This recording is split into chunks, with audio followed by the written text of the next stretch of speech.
ओम श्री वेद पुरुषाय नमः। नमस्कार। क्लास नंबर 423 श्रीमद् भगवद गीता जी शंकराचार्य जी के भाष्य के अनुसार आरंभ किया जाता है। ओम श्री सीता रामचंद्राभ्याम नमः। नमो गुरुभ्यः। ओम अथ काल देवता श्री संवत् 2081 फाल्गुन शुक्ल पक्षः तृतीया रविवारः उत्तराभाद्रपादनक्षत्रम् उत्तरायणं शिशिर ऋतुः।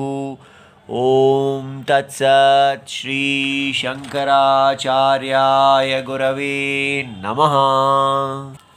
श्री भगवानुवाच इमं विवस्वते योगं प्रोक्तवानहमव्ययम् विवस्वान्मनवे प्राह मनुरिक्ष्वाकवे ब्रवीत्। अध्याय नंबर 4 और श्लोक नंबर 1 और पुस्तक है Gita Press Gorakhpur, book number 10, Shankaracharya ji के भाष्य वाली पुस्तक। अच्छा जी, तो चौथे अध्याय में भगवान हमें विद्या की वंश परंपरा दे रहे हैं और अब हमें समझना है कि ये चल क्या रहा है, क्या है ये। तो हमें समझ में आता है कि ये क्या है। ये है वेद, वेद प्रमाण, वेद चक्षु। वेद जो ज्ञान देते हैं उसको महाभारत भगवत गीता में दिया गया है हमारे कल्याण के लिए। ठीक है, तो क्या है वो ज्ञान, हमको उसको ग्रहण करने में बहुत कठिनाई होगी, क्योंकि हम जिस प्रकार पढ़ाए गए हैं, जिस प्रकार हमारा ब्रेन वॉश किया गया है, हमें कहा गया है कि केवल ये जो दुनिया दिख रही है 5 ज्ञानेंद्रियों से और अनुमान से, अर्थात साइंस के द्वारा, मॉडर्न साइंस के द्वारा देखी गई दुनिया, ये ही सत्य है। और उसके अतिरिक्त पूरा हमारा जो भी ये वेद आधारित शास्त्र है, ये सब बकवास है। ठीक है, ऐसा हमको नैरेटिव पिलाया गया है। ये कथानक झूठा कहा गया है कि बाकी सब मनगढ़ंत बातें हैं। असली चीज क्या है? केवल ये प्रत्यक्ष दिखने वाली दुनिया। और इसलिए ऐसी बातें कि जो सुख दुख है बस यही है, यहीं पर ही जो भी आप राइट करते हैं, रॉन्ग करते हैं, यही सुख दुख है, यही लॉज हैं, यही जीना है और कुछ नहीं है। तो इसलिए हम इस सारे को जब देखते हैं तो हमारे अंदर एक विरोध पैदा हो जाता है। तो इसको हम कैसे सत्य माने? तो इसलिए धीरे धीरे कैसे चलना है? राम जी, हमारा जो राम जी के प्रति, भगवान राम जी के प्रति प्रेम है, वो ही हमें हर झूठ से बाहर निकालेगा। सबसे पवित्र, सबसे कल्याणकारी और सदा सदा उपलब्ध, कहीं जाने की आवश्यकता नहीं है। जहाँ भी आप हैं, जैसी परिस्थिति में हैं, कितने भी दुख में हैं, हे राम जी रक्षा करो, रक्षा करो राम जी। ठीक है, बस इतना कहना है।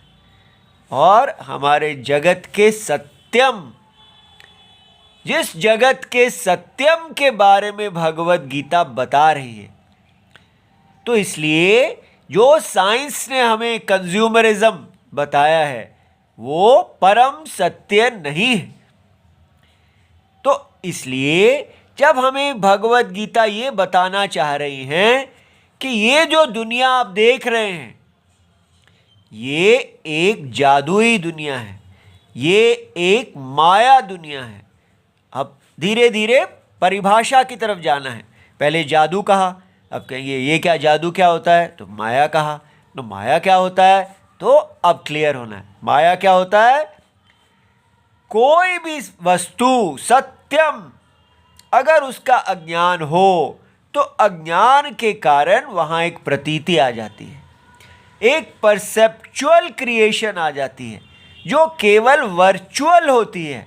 ये सारे शब्द आप लोग जानते हैं, फैंटम होती है, सत्यम नहीं होती, फैंटेसी होती है, केवल दिखती है लेकिन विचार करने पर सत्य नहीं होती।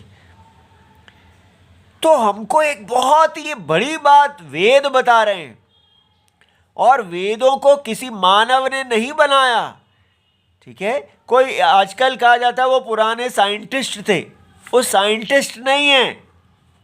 सत्य के अंदर से जो प्रतीति निकली, अज्ञान के कारण एक परसेप्चुअल क्रिएशन निकली, उसी के अंदर आंखें भी हैं, अनुमान भी है, और उसी के अंदर वेद भी हैं।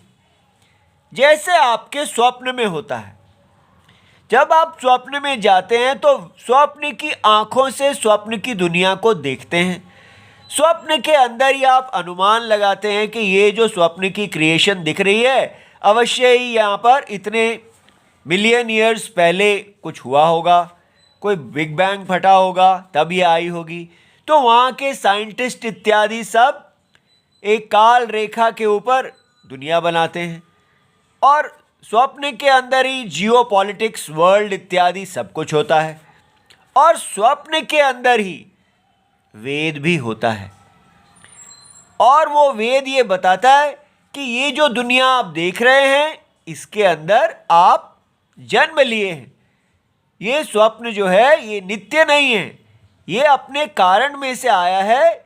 इसका कारण जो है वो चेतन आत्मा है। देखिए, सब चीज हमें सत्य दिख रही है। चेतन आत्मा के अंदर इसे ये स्वप्न निकला है, उसी में रहता है और उसी में चला जाएगा। ठीक है, और आप इस स्वप्न के अंदर बड़े होंगे, दुनिया देखेंगे, फिर उसके बाद आप यहाँ पर अपने कर्मों के अनुसार आए हैं, तब आप नए स्वप्न में जन्म लेंगे। इस प्रकार बार बार आप नई नई स्वप्न सृष्टि में जन्म लेते रहेंगे। और उसका आधार क्या है? उसका आधार आपका वैदिक कर्म है। तो वैदिक कर्म क्या? तो इसलिए हमको कहा जाता है कि प्रत्यक्ष के आधार पर कंज्यूमरिज्म को छोड़ो और वैदिक वर्णाश्रम धर्म को जानो। तो ये बात हमको स्वप्न के वेद बताते हैं, इसलिए वेद को हल्का ना लें। जैसे चक्षु, आंखें हमारी ज्ञान इंद्रियां डायरेक्ट ऑब्जर्वेशन का ज्ञान देती हैं, वैसे ही वेद का शब्द जो स्वप्न के अंदर उपलब्ध है, हमको ये स्वप्न किस बेसिस पे आता है, इसका क्या आधार है, ये क्यों आ रहा है और कब तक आता जाएगा, ये बात हमें बताता है। और हमें ये बताता है कि अब आपको अपने वर्ण और आश्रम के अनुसार अपना स्वधर्म करना चाहिए। आपको ये स्वप्न जो दिख रहा है, ये वास्तव में वेद पुरुष है, एक चेतन आत्मा है, जो सर्वव्यापी है, जो जड़ पत्थरों में भी है, स्वप्न के पहाड़ों में भी है, स्वप्न की नदियों में भी है, सर्वत्र वो चेतन आत्मा, सत्य आत्मा व्याप्त है। वो ईश्वर है इस स्वप्न के। तो स्वप्न के वेद हमें ईश्वर से इंट्रोड्यूस करते हैं, और स्वप्न के अंदर बाइबल कुरान भी होती है। तब आपको बताया जाता है कि वो लोग जो कह रहे हैं, उनका आइडिया ऑफ गॉड और अल्लाह जो है वो बिल्कुल वेद से भिन्न है। आपको स्वप्न के अंदर ही विचार करके देखना होता है कि कैसे वो प्रमाण नहीं है, ठीक है, और कैसे वेद प्रमाण है। तो ये सब मेहनत हमें करनी पड़ेगी यदि हमें कल्याण पथ पे आना है। हम भटके हुए हैं, हमें वापस आना है, तो इतनी मेहनत तो करनी पड़ेगी ना। लेकिन हर बार सिर में दर्द होगी, धुआं निकलेगा, कोई बात नहीं। जब निकले, हरे राम, राम जी दया कीजिए, दया कीजिए। हमारा मन कोऑपरेट नहीं करेगा, उसको बार बार चिप्स और पॉपकॉर्न खाने की आदत है, वो थोड़ी देर भी टिक नहीं पाता। तो बस राम राम राम, राम जी का सहारा लेते लेते हमको अपने आप को, इस विद्या को, ये स्वप्न में मिलने वाले इस वेद के चक्षुओं से देखना आरंभ करना है। ठीक है, राम जी हैं, बस हमें अब डरने की कोई बात नहीं। एक बार राम जी की शरण ले लेने मात्र से ही व्यक्ति को शांति मिल जाती है। ठीक है, तो क्या करेंगे, ये वेद हमको बता रहे हैं कि आपका धर्म है कि ये सारी सृष्टि वेद पुरुष का अंग है, हर चीज वेद पुरुष के अंदर है। तो वेद पुरुष का जिसका जो ब्राह्मण सिर से निकले हैं, ऐसा वेद ही कहते हैं, तो उनको वेद रक्षा का कार्य करना है। सबको अपने अपने अंग के अनुसार कार्य करना है। तो ये एक तो हमारे ऊपर रोक लगती है कि अपनी इच्छा से नहीं जीना। जहां आप पैदा हुए हैं, जिस वर्ण और आश्रम में और जिस अंग में, उस अंग के अनुसार अपना कर्म कीजिए। तो ये एक बड़ा कठिन काम है। व्यक्ति कहता है मुझे फ्रीडम चाहिए, मेरे को स्वेच्छाचार चाहिए, लेकिन स्वेच्छाचार नहीं करना, वेदाचार करना है। ठीक है, इसको कहते हैं ब्रह्मचर्यम। ब्रह्म माने वेद। तो विद्या का पहला हिस्सा ब्रह्मचर्यम होता है, वेद के अनुसार आचरण करना, इंद्रियों के अनुसार आचरण नहीं करना। अब हमारा तो ये सारा टूट गया, हमें तो कोई ब्रह्मचर्य मिला ही नहीं, हमें तो केवल इंद्रियाचरणम ही मिला है। तो कोई बात नहीं, जहां से भी हम आरंभ करते हैं, राम जी तो मिल गए ना, बस राम जी को पकड़ के हमने इस भव सागर को पार कर लेना है, अपने धर्म पे आ जाना है और धर्म का पालन करते करते शुद्ध होना है और फिर मोक्ष को जाना है। ये हमारा मार्ग है। तो कहा जा रहा है, भगवान कृष्ण इस समय अर्जुन को बता रहे हैं कि ये वेद विद्या जो आपको बताती है कि कैसे आपका इस स्वप्न में जन्म होता है, आप अलग अलग शरीर कैसे धारण करते हैं, उसके पीछे आपका स्वधर्म है, क्या ये ब्राह्मण क्षत्रिय वैश्य आदि स्वधर्म है, और इसको करने से यदि आप केवल इस यज्ञ पुरुष की आराधना करते हैं, फल की इच्छा नहीं करते, तो आप मोक्ष को प्राप्त करते हैं, आप शुद्ध होते हैं, ब्रह्म विद्या आपको मिलती है। उस ब्रह्म विद्या से फिर आप इन कर्मों का संन्यास करते हैं और ब्रह्म विद्या में ही सदा रहते रहते आप उस सत्य में प्रतिष्ठित हो जाते हैं। इस प्रतीति स्वप्न के सत्य में प्रतिष्ठित हो जाते हैं। स्वप्न की देह से निकल के स्वप्न के सत्य में प्रतिष्ठित हो जाते हैं, उसको मोक्ष कहते हैं। ये बात समझ में आ गई। अब भगवान बता रहे हैं, ये देखिए कि वो कहते हैं कि मैंने ये इमम विवस्वते, मैंने ये विद्या पहले विवस्वान सूर्य को दिया था और प्रोक्तवान अहम अव्ययम, ये विद्या अव्यय है। क्यों? क्योंकि इसका फल, एक बार जो व्यक्ति स्वप्न की आत्मा को जान लेता है तो उसका अज्ञान वापस नहीं आता, वो नित्य फल है।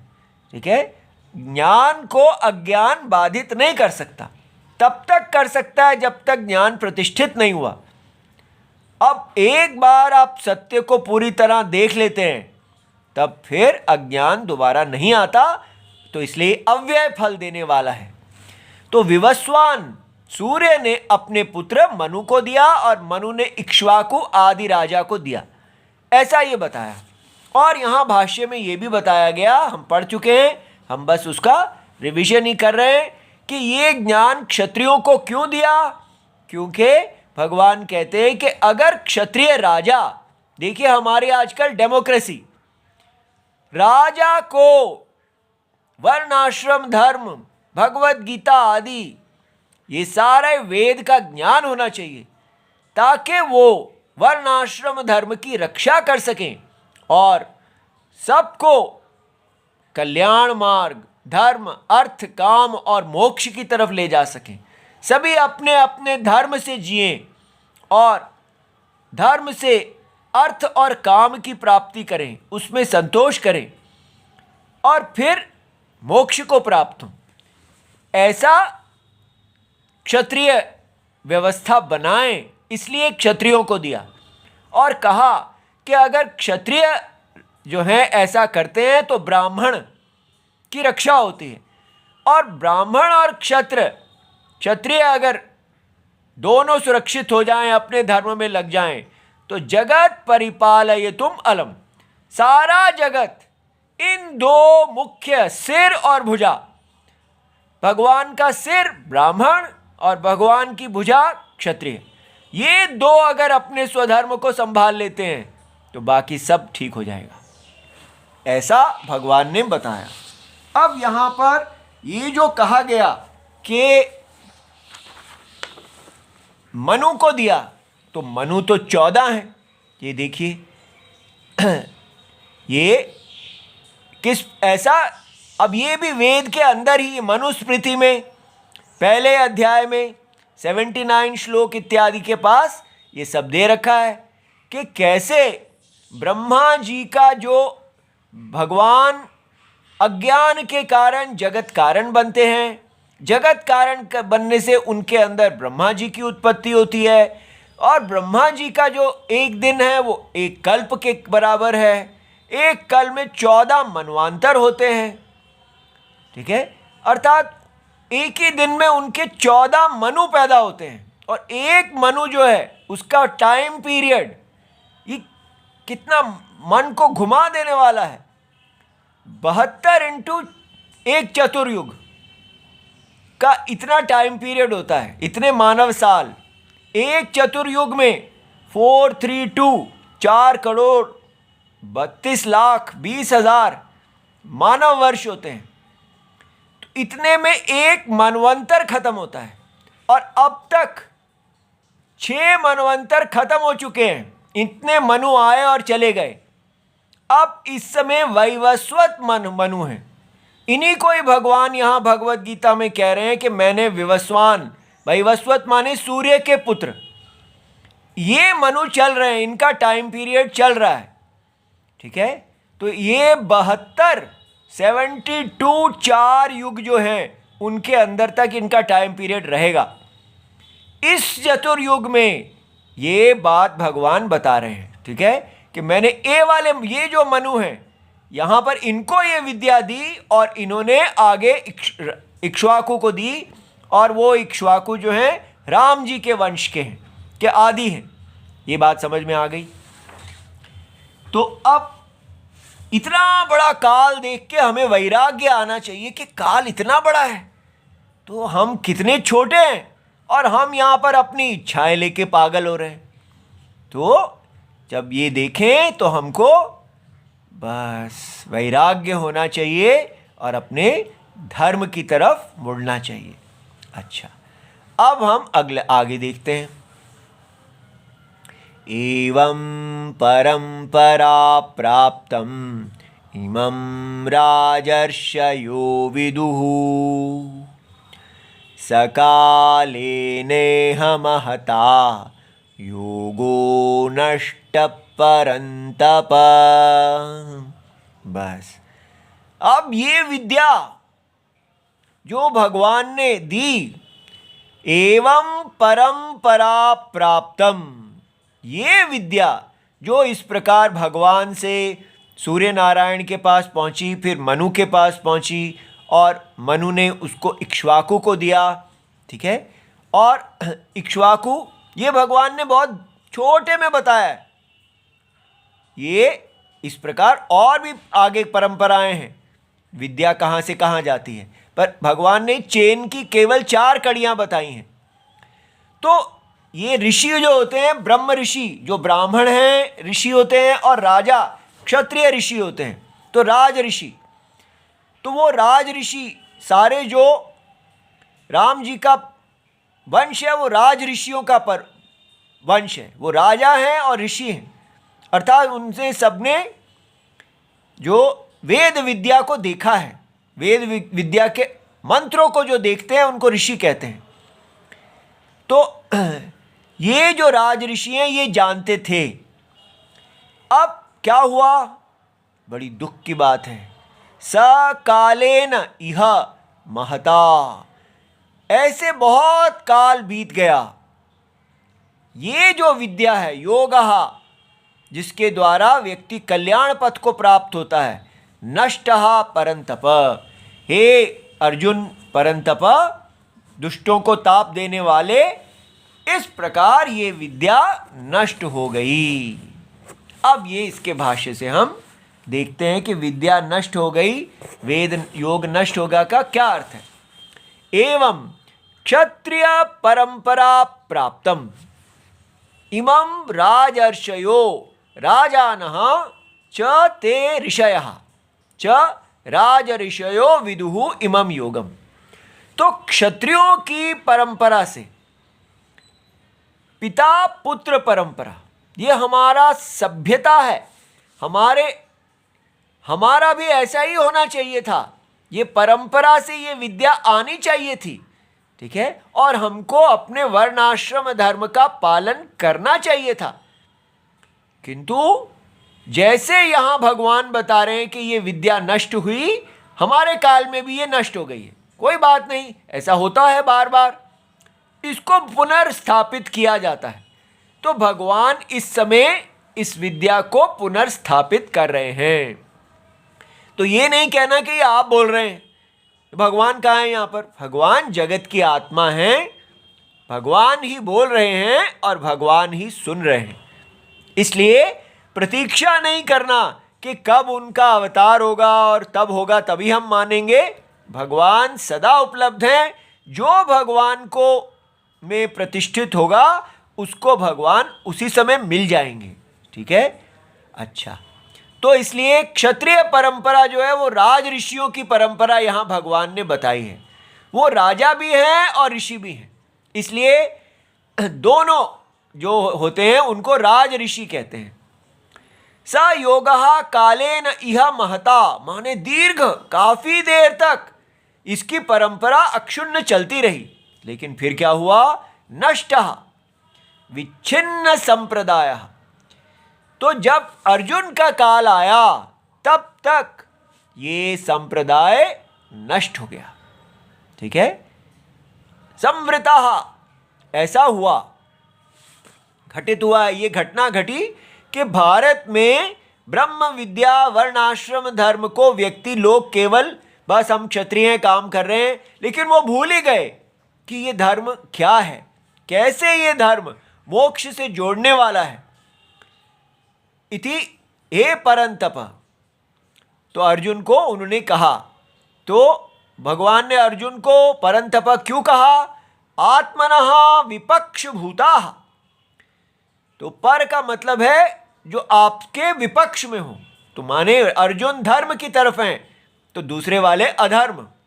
उच्यन्ते तान शौर्य तेज तेजो गवस्थि भी, तो शौर्य और तेज की जो किरणें हैं, भानु जैसे सूर्य अपनी किरणों के द्वारा सबको तपाते हैं, वैसे ही शूरवीर क्षत्रिय वो अपने विपक्ष में जो अधार्मिक व्यक्ति है उसको तापयति इति परंतपः। ऐसे हर व्यक्ति को अपने स्वधर्म में प्रतिष्ठित करने के लिए नाम दिए जाते थे, ठीक है। तो ब्राह्मण होंगे तो उनको ऐसा नाम देंगे कि वो वेद में बहुत आगे हैं, ठीक है, जो उनके, और क्षत्रिय को ऐसा नाम देंगे कि उनकी शूरवीरता और तेज बढ़े, ऐसे, ठीक है।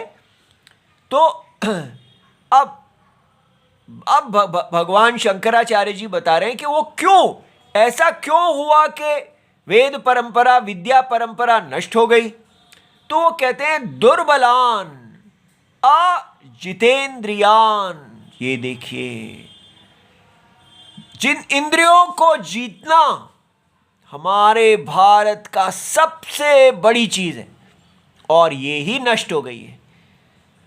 हमको केवल ये बताया जा रहा है कि अगर आपको अपना गोल मीट करना है तो इंद्रियों को जीतना पड़ेगा, लेकिन ये नहीं बताया जा रहा कि यदि आपको अपना वैदिक धर्म पालन करना है तब इंद्रियां आपकी शत्रु हैं।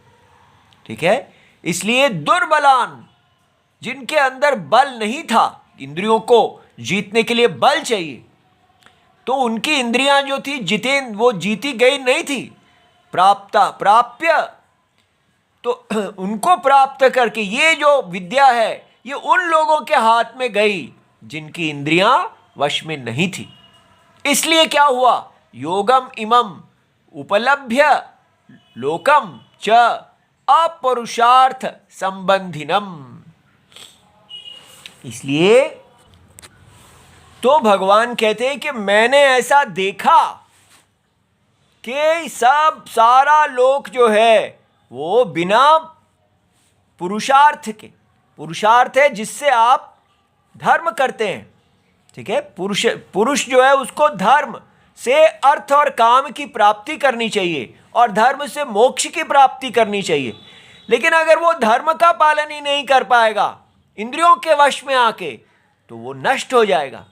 इसलिए भगवान ने ये देखा और देख के उन्होंने अभी ये जो अर्जुन को भगवत गीता दी वो केवल अर्जुन के लिए ही नहीं थी, वो इस परंपरा को, विद्या परंपरा को पुनर्स्थापित कर रहे थे।